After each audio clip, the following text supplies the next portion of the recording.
আমরা মনে করি ক্লোজ নেইবার থেকে ক্লোজ ফ্রেন্ডে পরিণত হবে এই সফর। জনাব তারেক রহমান সাহেব মাননীয় প্রধানমন্ত্রী চায়না সফর শেষে সেটা সুফল বাংলাদেশ তথা বাংলাদেশের জনগণ ভোগ করবে ইনশাআল্লাহ। চায়না বাংলাদেশের একটা বৃহৎ শুভাকাঙ্ক্ষী দেশ এবং চায়না আমাদের প্রতিবেশীও বটে। ঢাকা থেকে চায়নার কুনমিংয়ে বিমানে সময় লাগে 2 ঘন্টা, ব্যাংককেও লাগে 2 ঘন্টা, দিল্লি যেতে লাগে 3.5 ঘন্টা। সো আমরা যদি ভৌগোলিকভাবে দেখি, China is close neighbour to us, I mean Bangladesh. আর চায়নার সাথে বাংলাদেশের একটা দীর্ঘদিনের পুরনো একটা সম্পর্ক এবং বাংলাদেশের যে কূটনৈতিক সম্পর্ক চায়নার সাথে, সেটা স্থাপিত হয়েছিল শহীদ রাষ্ট্রপতি জিয়াউর রহমান স্যারের সময়। তিনি সর্বপ্রথম 1978 সনে চায়না ভিজিট করেন এবং তখনই কূটনৈতিক সম্পর্ক স্থাপন হয়। পরবর্তীতে তিনি 1980 সনেও চায়না ভিজিট করেন এবং এই 2 ভিজিটের মাধ্যমে চাইনিজদের সাথে বাংলাদেশের একটা কূটনৈতিক, অর্থনৈতিক, ইনফ্রাস্ট্রাকচার এবং বিভিন্ন ক্ষেত্রে ব্যাপক উন্নতি সাধন হয়। পরবর্তীতে 1991 সনে প্রয়াত প্রধানমন্ত্রী, সাবেক নেত্রী আমাদের দেশনেত্রী বেগম খালেদা জিয়া যখন প্রধানমন্ত্রী হিসেবে দায়িত্ব পান 1991 সনে, তিনি 91 সনেই চায়না ভিজিট করেন। এ গ্রেড ক্লিংকারের কনফিডেন্স সিমেন্ট, বাংলাদেশের হৃদয় জুড়ে। এবং পরবর্তীতে যখন 2001 সনের শেষ দিকে দায়িত্ব পান রাষ্ট্র পরিচালনার, তখন তিনি 2002 সনে আবার চায়না ভিজিট করেন। অর্থাৎ চাইনিজদের সাথে বিএনপি বা বাংলাদেশের সম্পর্ক অনেক পুরনো এবং দৃঢ় সম্পর্ক। তো আজকে সাবেক রাষ্ট্রপতি এবং সাবেক প্রধানমন্ত্রী, ওনাদের বড় সন্তান, আজকে বাংলাদেশে নির্বাচিত প্রধানমন্ত্রী। তো সেই প্রধানমন্ত্রী জনাব তারেক রহমান সাহেব চায়না যাবেন, ভিজিট করবেন। বাংলাদেশ এবং চাইনিজ যে দ্বিপাক্ষিক সম্পর্ক আছে, বন্ধুত্বপূর্ণ সম্পর্ক আছে, সেটাকে আরও স্ট্রেংথেন করবেন এবং চাইনিজ পিপুলের সাথে বাংলাদেশি পিপলস তাদের একটা আদান প্রদান, মত বিনিময়ের মাধ্যমে চাইনিজ যে সরকার বা রাষ্ট্রের যে হেল্প বাংলাদেশের জন্য, সেটা নিয়ে আসবেন। এটাই তো খুব স্বাভাবিক। চাইনিজদের যে ইনফ্রাস্ট্রাকচারের অবদান আছে বাংলাদেশে, সেটা অনস্বীকার্য। ঠিক তেমনিভাবে এখন পরবর্তীত বিশ্ব অবস্থার আলোকে আমাদের ধরেন সোলার প্যানেল যদি আমরা চিন্তা করি, আর্টিফিশিয়াল ইন্টেলিজেন্ট টেকনোলজির কথা যদি আমরা চিন্তা করি, আদার দেন ইনফ্রাস্ট্রাকচার যদি চিন্তা করি, চাইনিজরা আমাদেরকে হেল্প করতে পারে। পাশাপাশি মেডিকেল, যেটা এখন একটা কমন জিনিস, মেডিকেল ট্যুরিজম। সো আমি যে কথাটা বললাম, ঢাকা থেকে কুনমিংয়ের দূরত্ব মাত্র 2 ঘন্টার ফ্লাইট। কুনমিংয়ে 4টা হসপিটাল ডেডিকেটেড করেছে শুধুমাত্র বাংলাদেশিদের চিকিৎসার জন্য। ঠিক তেমনিভাবে চাইনিজ বিভিন্ন স্পেশালাইজড ডক্টর বাংলাদেশে এসছেন, আরও আসবেন বাংলাদেশের স্বাস্থ্যসেবাকে যুগোপযোগী আরও উন্নত করার জন্য। সায়েন্টিফিক মেথডে কিভাবে আমাদের রোগীদের সেবা দেওয়া যায়, সেই বিষয়টা দেখার জন্য।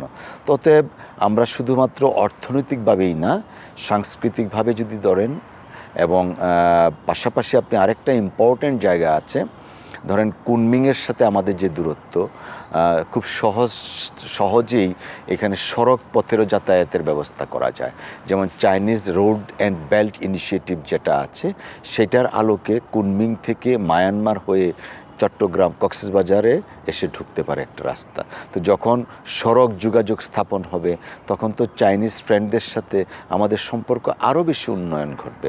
এবং আমাদের বিভিন্ন উন্নয়ন প্রজেক্ট যেগুলো আছে, যেমন আপনার আমাদের যেই সফরের মধ্যে এনসিপির সদস্য সচিব জনাব আক্তার হোসেন সাহেবও ছিলেন, সহ আমরা যারা ছিলাম, আমরা তিস্তা ব্যারেজের কথা হয়েছে, সেই জায়গায় আক্তার হোসেন সাহেব দায়িত্ব নিয়ে বলেছেন যে তিস্তা ব্যারেজ পরিকল্পনা বাস্তবায়নের ক্ষেত্রে সরকারি দল, বিরোধী দল সবাই একসঙ্গে কাজ করবেন। তো এই যে দেখেন, বাংলাদেশের উন্নয়নের স্বার্থে চাইনিজদের অ্যাসিস্ট্যান্স চাওয়াটা, সেই ক্ষেত্রে দল মতের ঊর্ধ্বে উঠে রাষ্ট্র ব্যবস্থায় আমরা একটা ঐকমত্যে পৌঁছতে পারি চাইনিজ ইনভেস্টমেন্ট, চাইনিজ অ্যাসিস্ট্যান্সের জন্য। আমার দৃঢ় বিশ্বাস মাননীয় প্রধানমন্ত্রী চায়না যে ভিজিট করবেন, এই যে সুদৃঢ় সম্পর্কটা সেটা আরও বেশি সুদৃঢ় হবে এবং যুগোপযোগী অবস্থার প্রেক্ষিতে নতুন বাংলাদেশ গড়ার জন্য যে আমাদের সারা দেশের মানুষ মুখিয়ে আছে, সেই নতুন বাংলাদেশ গড়ার নেতৃত্ব দেবেন মাননীয় প্রধানমন্ত্রী। দেখেন, এটা পররাষ্ট্র মন্ত্রণালয় বিস্তারিত বর্ণনা করবেন যথাসময়ে, তবে চাইনিজদের অ্যাসিস্ট্যান্সটা বাংলাদেশের খুবই প্রয়োজন। শহীদ রাষ্ট্রপতি জিয়াউর রহমান স্যার যখন চাইনিজদের সাথে সর্বপ্রথম ডিপ্লোম্যাটিক রিলেশনশিপ অফিসিয়ালি শহীদ রাষ্ট্রপতি জিয়াউর রহমান স্যার কায়েম করেন, অর্থাৎ তার হাত ধরে চাইনিজদের সাথে বাংলাদেশের ডিপ্লোম্যাটিক সূচনা হয়। তো আমার মনে হয় যেটা জনাব তারেক রহমান সাহেব মাননীয় প্রধানমন্ত্রী চায়না সফর শেষে সেটা সুফল বাংলাদেশ তথা বাংলাদেশের জনগণ ভোগ করবে ইনশাআল্লাহ। না, এটা যথাসময়ে জানাবে অফকোর্স। চায়না তো আমি কয়েকদিন আগে ঘুরে আসলাম এবং বাংলাদেশকে তারা সর্বাধিক গুরুত্ব দিচ্ছে, এই কথাগুলো বোধহয় আনা যেতে পারে। যেমন এই কয়েকদিন আগেই 10ই জুন চাইনিজ যে এক্সপোজিশন হয়েছে, চায়না এবং সাউথ এশিয়া এক্সপোজিশন, সেখানে বাংলাদেশকে থিম কান্ট্রি হিসেবে ঘোষণা করেছেন এবং বাংলাদেশের একটা ব্যাপক পেভিলিয়ন দিয়েছেন এবং বাংলাদেশের মাননীয় বাণিজ্য মন্ত্রীও সেখানে আমন্ত্রিত ছিলেন এবং বাংলাদেশকে সর্বাধিক গুরুত্ব দিয়ে সেই সাউথ এশিয়া এক্সপোজিশনটাকে ওনারা সংগঠিত করেছেন। পাশাপাশি এর পরের দিন ছিল হলো China south Asia cooperation forum. সেই ফোরামে আমি নিজে স্পিচ রেখেছি। মালদ্বীপ, নেপাল অর্থাৎ সাউথ এশিয়ার অন্যান্য রাষ্ট্রগুলোরও পররাষ্ট্রমন্ত্রীরা, স্পিকার, ডেপুটি স্পিকার অংশগ্রহণ করেছেন। টোটাল চাইনিজদের ফোকাস সাউথ এশিয়াটা হচ্ছে বাংলাদেশকে কেন্দ্র করে। সো আমরা এই সুযোগটা নিয়ে বাংলাদেশকেও অন্যান্য উন্নত রাষ্ট্রের মতো আমরা যদি গড়ে তুলতে পারি, তাহলে তো এটা wonderful achievement for the people of Bangladesh. আর আমাদের যে আর্থসামাজিক অবস্থা, সে আর্থসামাজিক অবস্থা বিবেচনা করে Chinese investment, Chinese cooperation is very much necessary, not only for the poor people in overall situation.